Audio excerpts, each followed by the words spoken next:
পুজোর মুখে রাস্তার হাল দেখতে গিয়ে হরিদেবপুরে বাসিন্দাদের প্রশ্নের মুখে পড়েছেন মেয়র ফিরহাদ হাকিম। গাড়ি থামিয়েই এক মহিলা মেয়রকে সরাসরি প্রশ্ন করেছেন, বাঁকুড়া পুরুলিয়ার রাস্তা কত ভালো, অথচ কলকাতার রাস্তার হাল এত খারাপ কেন? তারা আরো বলেছেন, গড়িয়াহাটের উড়ালপুরের অবস্থা দেখুন, পুজো এলে রাস্তা সারান, তারপরে যে কে সেই। স্থানীয়দের প্রশ্নের মুখে মেয়রের আশ্বাস, পুজোর আগেই রাস্তা মেরামতি হয়ে যাবে। কিন্তু মেয়রের আশ্বাসেও আশ্বস্ত হতে পারেননি তারা। সরাসরি বলেছেন, গেল পুজোর সময় যা ছিল এখনো তাই রয়েছে।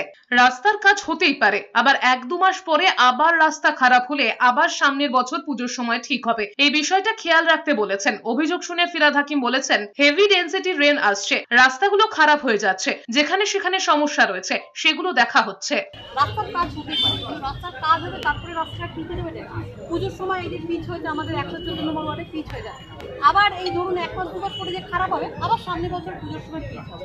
এইটা একটু খেয়াল করুন, কারণ আমরা বুঝি না স্যার, আইডিয়া নেই। কিন্তু আমি বারবার বলছি, কলকাতার বাইরে অবস্থা, যেমন ধরুন বাঁকুড়া যাই, পুরুলিয়া যাই, ঝাড়গ্রাম যাই, যেখানে যাই রাস্তা খুব সুন্দর। ওখানেও কিন্তু তার কারণ পশ্চিমবঙ্গ সরকারের রাস্তা করছে, রাস্তা খুব সুন্দর, কিন্তু কলকাতার রাস্তা ওখানে ড্রেন নেই, জল নেই, ইলেকট্রিক সাপ্লাই নেই। এইখানে এত সুন্দর রাস্তা কি অবস্থা হয়ে আছে। এই যে টেলিফোন স্যার একটু দেখুন, কলকাতা একটা শহর, এতদিনের ঐতিহ্যবাহী শহর, ওইটা আমাদের এরভাবেই চালাতে হবে দিদি, কারণ এত ইউটিলিটি নাই, আনপ্ল্যান্ড। হ্যাঁ একদম একদম।